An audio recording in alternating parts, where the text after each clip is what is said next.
Hello everyone. आज हम आपके लिए लेकर आए हैं लोक शिक्षण संचालनालय मध्य प्रदेश भोपाल द्वारा जारी प्रश्न बैंक का संपूर्ण हल। तो आज हम यहाँ पे कक्षा 12वीं की जीव विज्ञान विषय के प्रश्न बैंक को हल करेंगे। ये प्रश्न बैंक वर्ष 2022-23 के लिए जारी की गई है। तो शुरू करते हैं आज का ये वीडियो। वीडियो स्टार्ट करने से पहले यदि आपने अभी तक हमारे चैनल को सब्सक्राइब नहीं किया है तो सब्सक्राइब कर लें और बेल आइकन को प्रेस कर दें ताकि आने वाले हर वीडियो का नोटिफिकेशन आपको प्राप्त हो सके। और वीडियो को अधिक से अधिक लाइक एवं शेयर जरूर करें।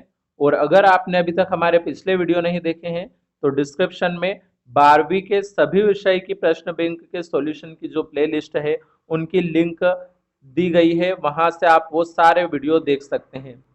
तो लगभग हमने सभी विषय की प्रश्न बैंक का संपूर्ण हल हमारे यूट्यूब चैनल पे डाल रखा है। तो शुरू करते हैं आज का ये वीडियो। इसमें आज हम यहाँ पे अध्याय 2 जिसका नाम है पुष्पी पौधों में लैंगिक प्रजनन, इसके लघुत्तरी प्रश्नों को हल करने वाले हैं। क्योंकि इससे पिछले वीडियो में हम इसके ऑब्जेक्टिव टाइप जितने भी क्वेश्चन थे वो हल कर चुके हैं एक वीडियो में, और एक वीडियो में हम इसके अति लघुत्तरी प्रश्नों को भी देख चुके हैं।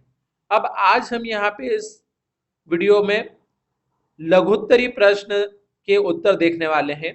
तो ये आपके लघुत्तरी प्रश्न दिए हैं, यहाँ पे लगभग 20 प्रश्न हैं ये। तो अब इन 20 प्रश्न के हम उत्तर यहाँ पे एक एक करके देखेंगे। तो अब शुरुआत करते हैं हम इनके आंसर की।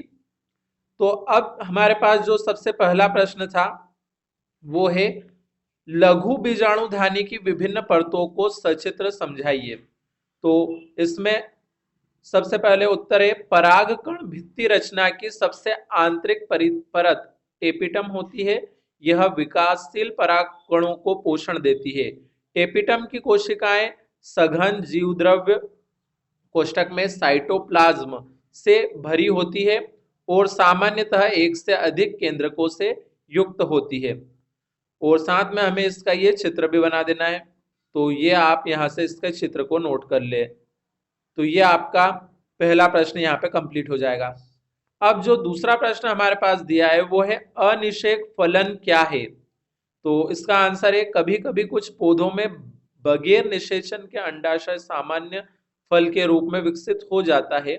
इस प्रकार से फल निर्माण को अनिषेक फलन कहते हैं। केला, सेब, अंगूर, नाशपाती, पपीता, अमरूद आदि में प्राकृतिक रूप से अनिषेक फलन पाया जाता है। तो ये दूसरे प्रश्न का आंसर हो चुका। अब हमारे पास जो तीसरा प्रश्न दिया है वो है एक प्रारूपिक पुष्प की लंबवत काट का नामांकित चित्र बनाइए। तो यहाँ पे इस पुष्प की लंबवत काट का चित्र यहाँ पे बना हुआ है पूरा। तो इसे आप यहाँ से अच्छे से नोट कर लें।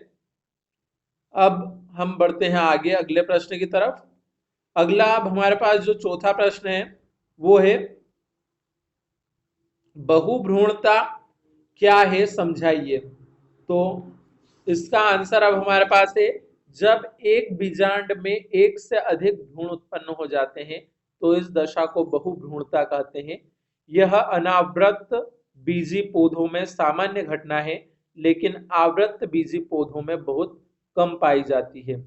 यह निम्न प्रकार की होती है। पहला वास्तविक बहुभ्रूणता, दूसरा है मिथ्या बहुभ्रूणता, उदाहरण संतरा, नींबू, आम आदि। तो ये चौथे प्रश्न का आंसर कंप्लीट हुआ। अब पांचवा जो प्रश्न है हमारे पास वो है पुष्प के नर व मादा जननांगों के केवल नाम लिखिए। तो पुष्प के नर और मादा जननांगों के केवल नाम में क्या क्या आएगा। नर जननांग में तो आएगा पुंकेसर, परागकोश व परागकण, और मादा जननांग में स्त्री केसर, अंडाशय, वर्तिकाग्र और वर्तिकार्ग। ये चार नाम हो जाएंगे यहाँ पे मादा जननांग में। अब छठा प्रश्न देखते हैं हम। छठा प्रश्न हमारे पास यहाँ पे लिखा है साल्विया में कीट परागण को समझाइए। तो साल्विया में कीट परागण को हमें समझाना है। यहाँ पे साल्विया में कीट परागण के लिए विशिष्ट अनुकूलन पाया जाता है। इसके बाह्य दल द्विओष्ठी होते हैं तथा पुंकेसर जल्दी परिपक्व हो जाता है। इसमें दो पुंकेसर पाए जाते हैं। छोटा बंध्य तथा बड़ा उर्वर होता है। इनके परागकोश मुक्त दोली होते हैं। जैसे ही कोई कीट भोजन की खोज में पुष्प के ओष्ठों के बीच जाता है, पराग कोश के परागकण कीट की पीठ से चिपक जाते हैं। जब यह कीट दूसरे पुष्प पर जाता है, तब इसके परागकण दूसरे पुष्प के वर्तिकाग्र पर गिरते हैं और परागण की क्रिया संपन्न हो जाती है। तो ये इसका आंसर हो गया। और फिर साथ में हमें इसमें ये चित्र बना देना है साल्वियम में परागण के लिए। तो ये छठा प्रश्न भी कंप्लीट हुआ। अब सातवां प्रश्न हमारा है, निषेचन किसे कहते हैं? पुष्पी पौधों में निषेचन को समझाइए। तो यहाँ पे इसका जो आंसर है वो है, नर तथा मादा युग्मक बीजांड के अंदर भ्रूण कोश में संलयित होकर युग्मनज बनाते हैं। इस क्रिया को संयुग्मन या निषेचन कहते हैं। अब इसमें भी एक ये चित्र है यहाँ पे। तो निषेचन के दौरान पराग नलिका का मार्ग का चित्र है ये। अब अगला है आठवां प्रश्न, गेलिसिनरिया में परागण को समझाइए। तो यह जलीय पौधा द्विअक्षयक या एक लिंगाक्षयी होता है। यह तालाब की तली पर उगा होता है। नर पौधों में पुष्प स्थूल मंजरी पुष्प क्रम में जल के भीतर ही निकलते हैं। मादा पुष्पों में पुष्प अकेले जल के भीतर ही निकलते हैं, लेकिन इनके पुष्प वृंत लंबे कुंडलित होते हैं। मादा पुष्पों के पकने पर इनके पुष्प की पंखुड़ियां खुल जाते हैं, जिससे पुष्प पानी की सतह पर आ जाते हैं।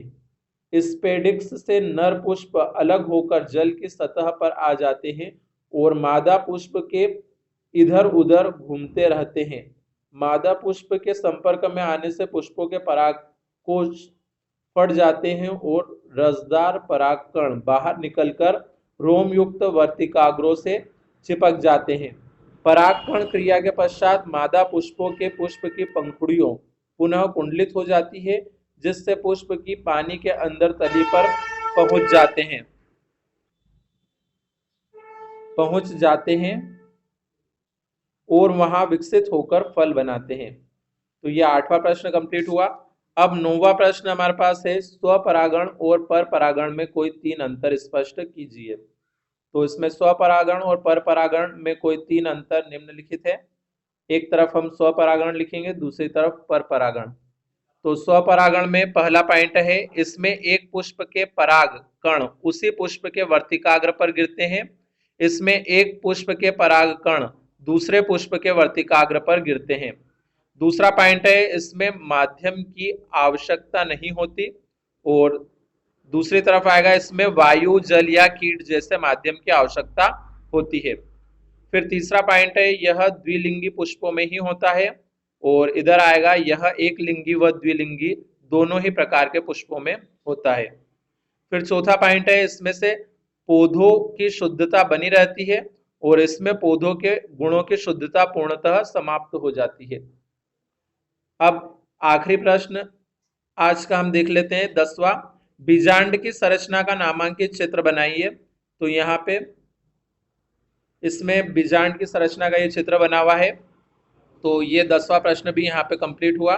अब इससे आगे के प्रश्न 11वें प्रश्न से 20वें प्रश्न तक हम अगले वीडियो में देखेंगे। तो मिलते हैं अगले वीडियो में, तब तक के लिए धन्यवाद।